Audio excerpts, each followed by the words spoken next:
El principio de la sabiduría es el temor de Jehová. Los insensatos desprecian la sabiduría y la enseñanza.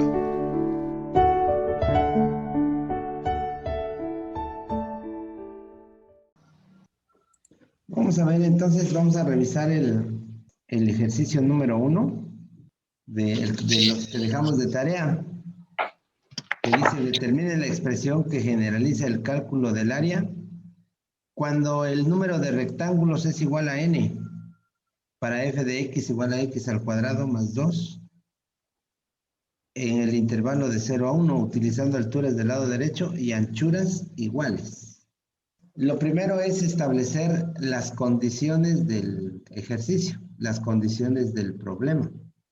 Vamos a ver cuál es la función. La función es f de x igual a x cuadrada más, ¿cuánto? Más 2. Luego viene el intervalo. El intervalo es de 0 a 1. El número de rectángulos. Número de rectángulos. El número de rectángulos es n.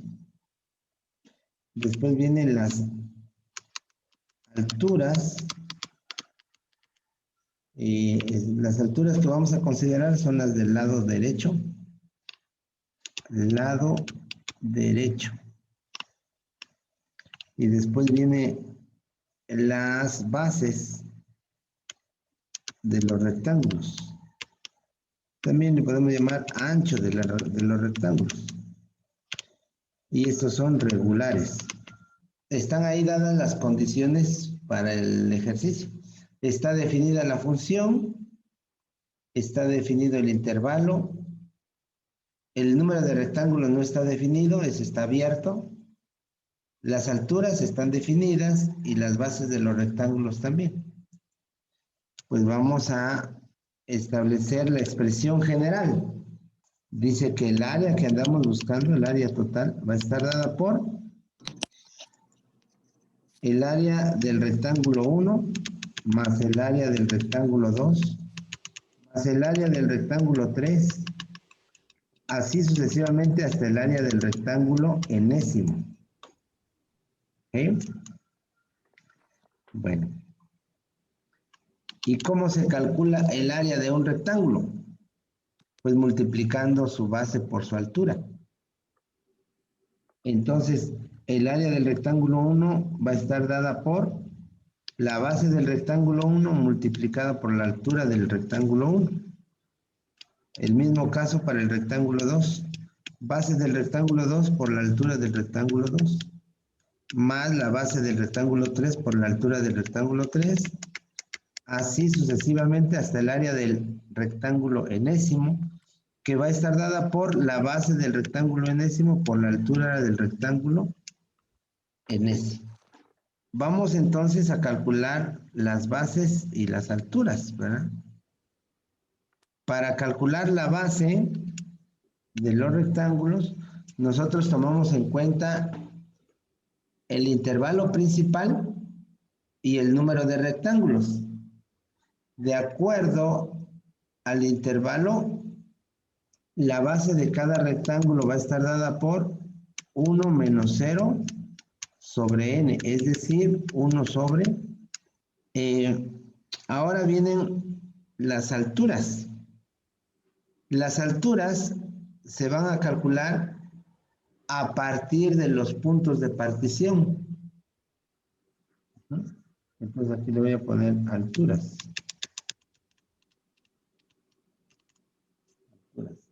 Para calcular las alturas necesitamos los puntos de partición.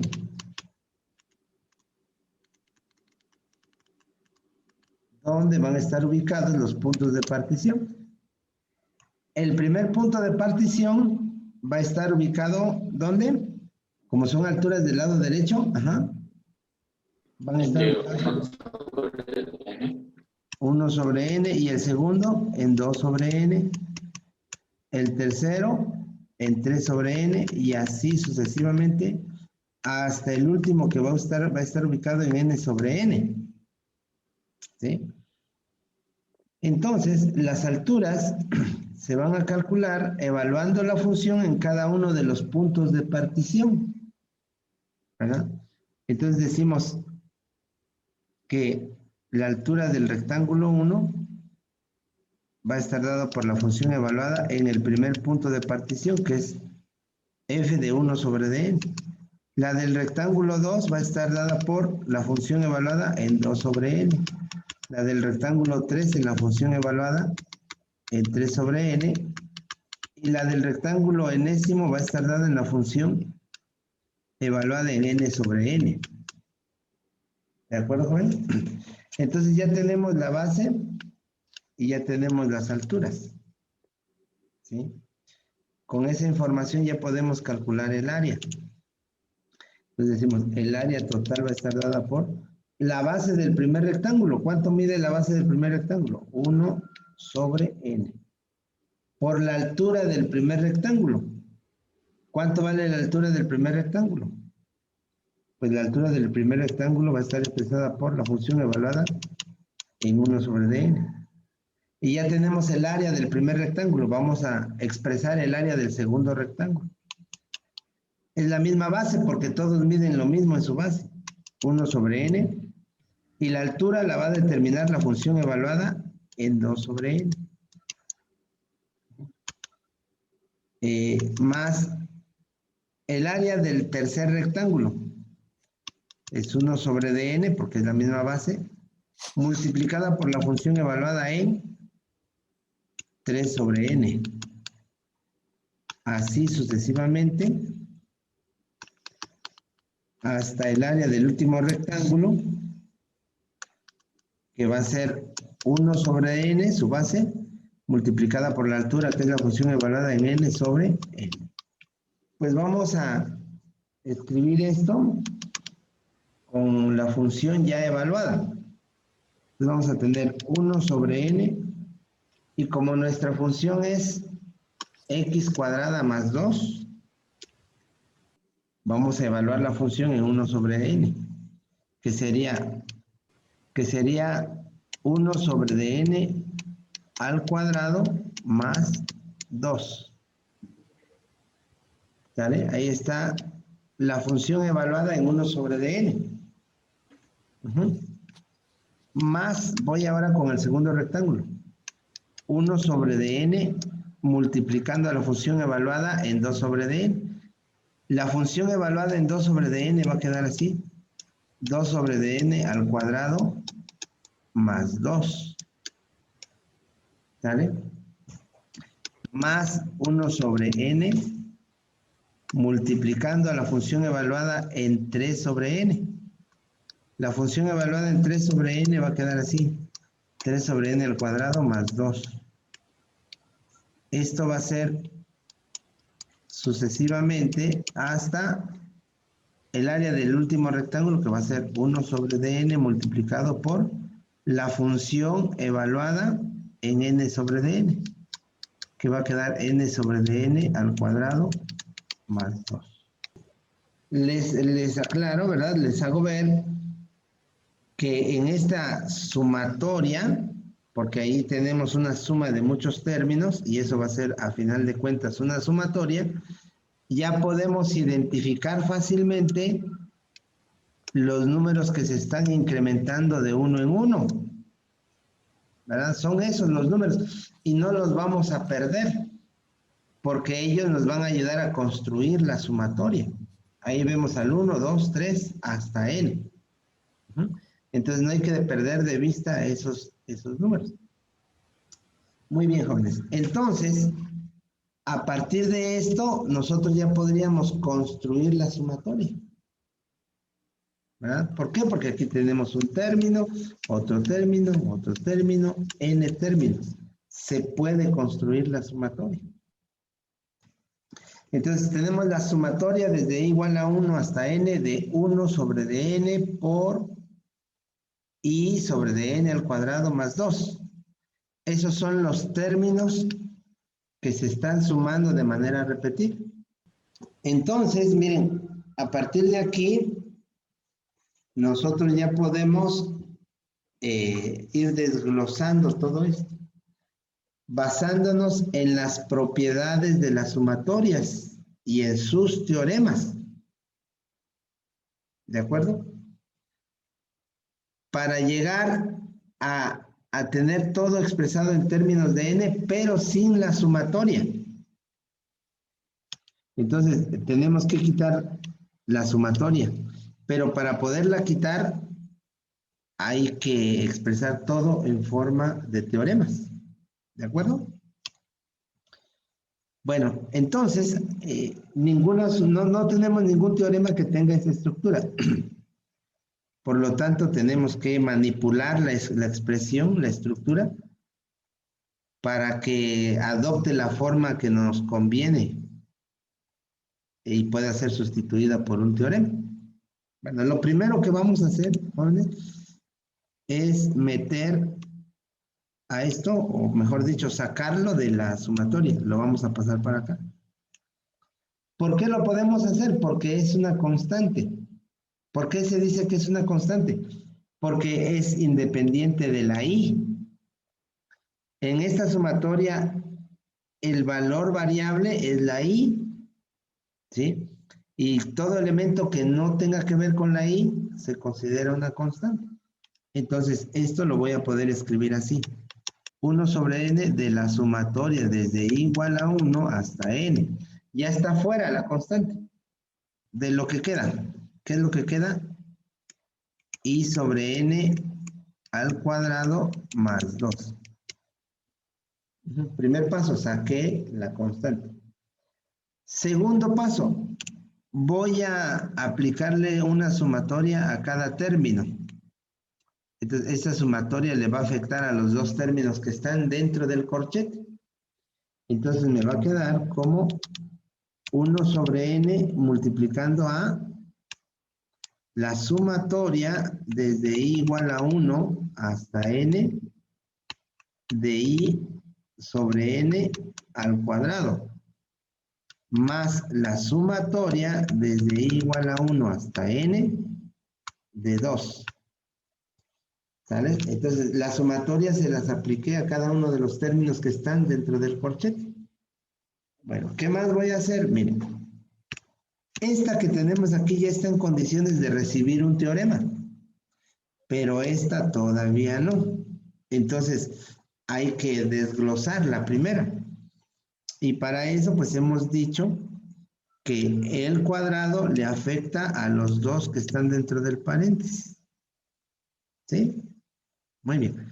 Entonces tendríamos esto como 1 sobre dn multiplicando a la sumatoria desde i igual a 1 hasta n de i cuadrada sobre n al cuadrado. Más, para no estar escribiendo tanto, ya podemos aplicarle el teorema a esta. ¿Cuál sería el teorema de esta sumatoria? Pues, 2n. Ajá, ese sería el teorema. Si ustedes dicen, ¿por qué 2n? Bueno, tendría que decirles que se trasladaran a la página número 9 de su cuadernillo. Ahí tenemos los teoremas. Entonces, el teorema que se le aplica sería 2n. Así ya no escribo todo lo demás. Bueno, ¿qué más? Miren, aquí tenemos a la variable i al cuadrado. Pero hay una parte de esa expresión que podemos considerarla como una constante que también hay que sacarla. ¿Sí? Hay que sacarla de la sumatoria, la vamos a poner aquí. Entonces, ¿quién es ese valor? Ese valor es 1 sobre dn al cuadrado. Entonces, esta que ya está afuera va a quedar afuera. Y luego entre corchetes vamos a tener 1 sobre n al cuadrado. De la sumatoria desde i igual a 1 hasta n de i cuadrada más 2n. ¿Sí? ¿Qué logramos con esto?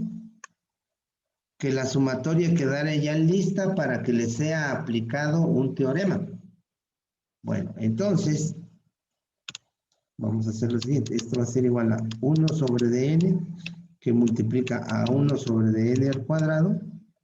El teorema para la sumatoria que está encerrada ahí va a ser n por n más 1 por 2n más 1, todo sobre 6, ¿verdad? Más 2n. ¿De acuerdo, jóvenes? Entonces, miren, ya no hay sumatorias. Ya todo lo que hay son teoremas. Y eso nos permite tener ya todo expresado en términos de n. ¿Qué vamos a hacer? Simplificar. Todo esto lo tenemos que tener simplificado. Vamos a hacer lo siguiente. Aquí el camino puede ser distinto, ¿eh? A partir de aquí, y bueno, anteriormente también se podía. Cada quien podía seguir un camino diferente.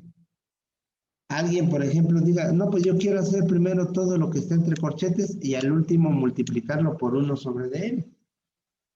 Y yo les diría en este momento, voy a multiplicar primero esto por todos los términos que están dentro. Entonces, ya el camino que sigamos ya va a depender de cada quien, pero vamos a llegar al mismo lugar, ¿sale? Entonces, en este caso, yo voy a multiplicar este por este término y luego por este término también. Le afecta a los dos. Entonces va a ser igual a 1 sobre n cúbica. ¿Por qué? Porque n por n cuadrada me da n cúbica. 1 sobre n cúbica. Y arriba 1 por 1, pues nos da 1. Y luego voy a multiplicar esta n, como lo hemos hecho, por esa n y luego por el 1. Entonces me quedaría n cuadrada más n por 2n más 1 sobre 6. Y luego me quedaría 2n sobre n. Esta 2n por este 1 me queda 2n arriba. Y esta n me queda abajo. Continuamos con la simplificación. Ahora voy a multiplicar este por el de abajo, que es 6. Y este por este, y luego por este, y luego este por este, y luego por este. ¿Sale? Entonces nos va a quedar como, abajo me va a quedar 6n cúbica. Y arriba me va a quedar 2n cúbica más n cuadrada más 2n cuadrada más n. Y en el siguiente término se anula esta n con esta n y me va a quedar solamente más 2. ¿De acuerdo? Simplificamos estos dos términos. Y me va a quedar 2n cúbica más 3n cuadrada más n sobre de 6n cúbica más 2. Lo que voy a hacer ahora es que voy a aplicarle el numerador a cada uno de los términos que están en el denominador. ¿Sí? Va a quedar así. El de abajo le afecta a cada uno de los de arriba. Entonces vamos a tener igual a 2n cúbica sobre 6n cúbica. ¿Sí? Luego más 3n cuadrada sobre 6n cúbica. Después más n sobre 6n cúbica. Y luego más 2. ¿De acuerdo, jóvenes? Así quedaría. Bueno, entonces tenemos igual a, y miren lo que va a suceder acá. ¿Cómo quedaría expresado este 2/6? Quedaría como 1/3. ¿Y qué va a pasar con las n cúbicas? Se anulan. Entonces nada más me va a quedar 1/3. Y después, ¿qué podemos decir de 3/6? Va a quedar como 1/2. Y luego arriba hay una n cuadrada y abajo hay una n cúbica. Nos va a quedar entonces como arriba el 1 y abajo 2n y 2n nada más, hasta ahí. ¿Sale? 1 sobre 2n. En el otro término, el que está de color amarillo, la n de arriba se va con una n de abajo y va a quedar el 1 arriba, no puede quedar vacío. Y va a quedar abajo 6n al cuadrado más 2. Y ya tenemos la simplificación. ¿De acuerdo? Ese es el área total. El área total.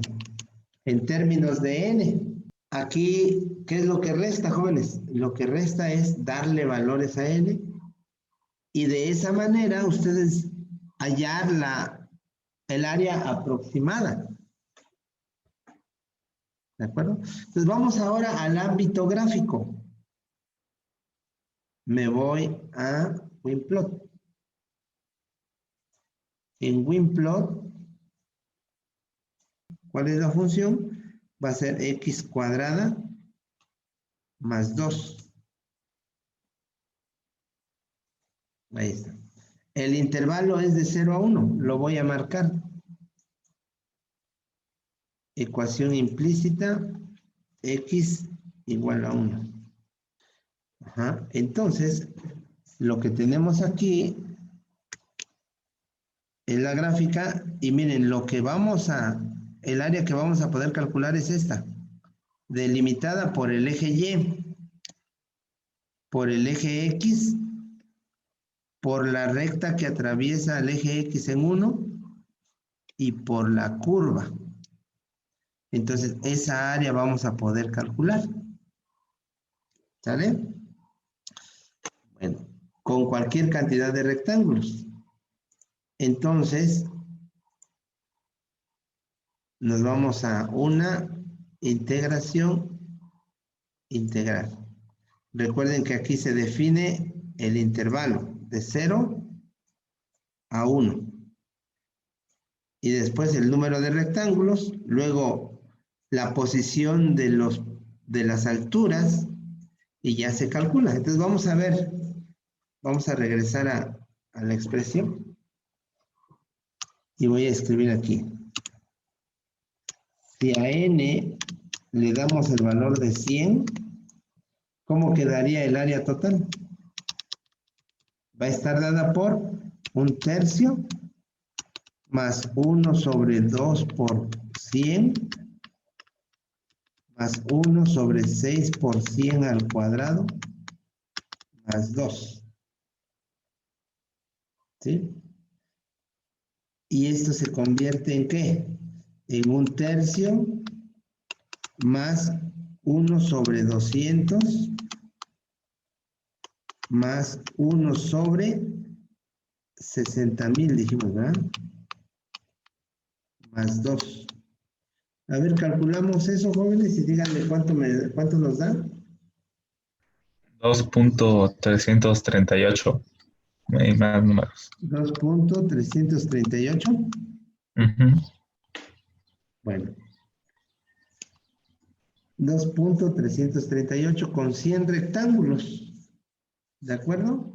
Con 100 rectángulos. Bueno, vamos a ver. Nos vamos a WinPlot. Y ahí vamos a establecerle el número de rectángulos, que también son considerados subintervalos, en 100. Le voy a dar clic en el botón que dice definida y aparece el área, ¿verdad? Con 100 rectángulos. El resultado es 2.338, como lo calculamos. ¿Sale? Bueno, ¿alguna duda hasta acá?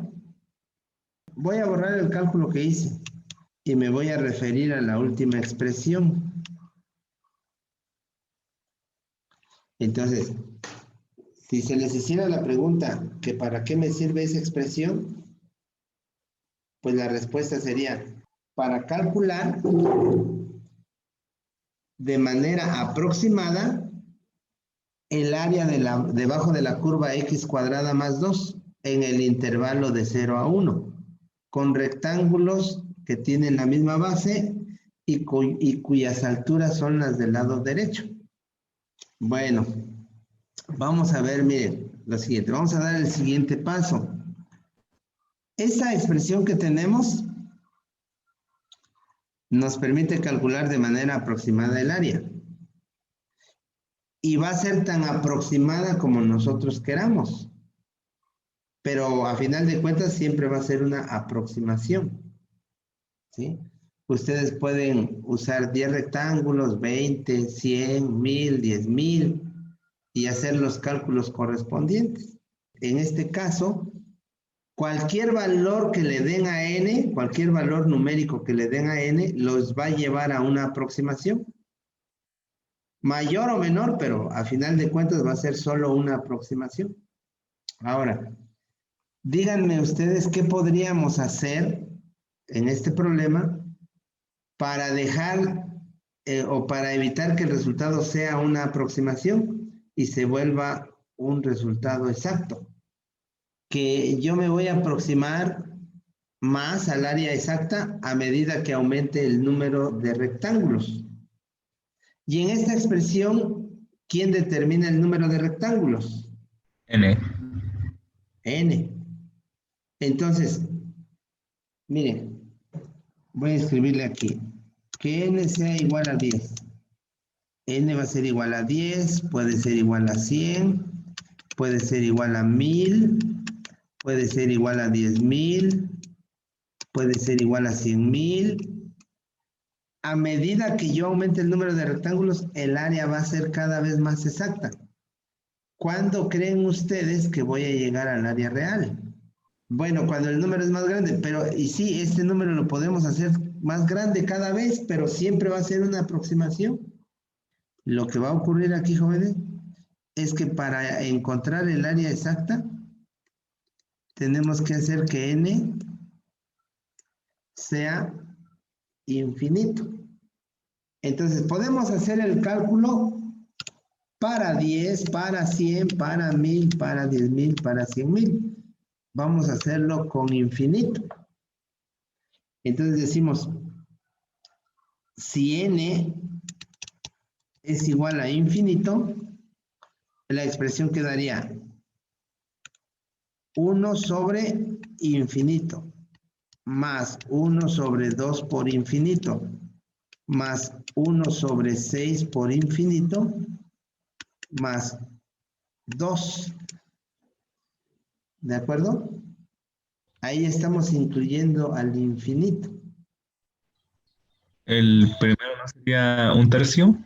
Sí, sí, gracias. Un tercio más 2 por infinito más 1 sobre 6 por infinito. Y aquí le vamos a poner al cuadrado también, ¿eh? Así. Infinito al cuadrado más 2. Aquí pues nos enfrentamos con las operaciones con infinito. ¿Sí? Sin embargo, hay expresiones en el infinito que sí se pueden calcular. Por ejemplo, miren,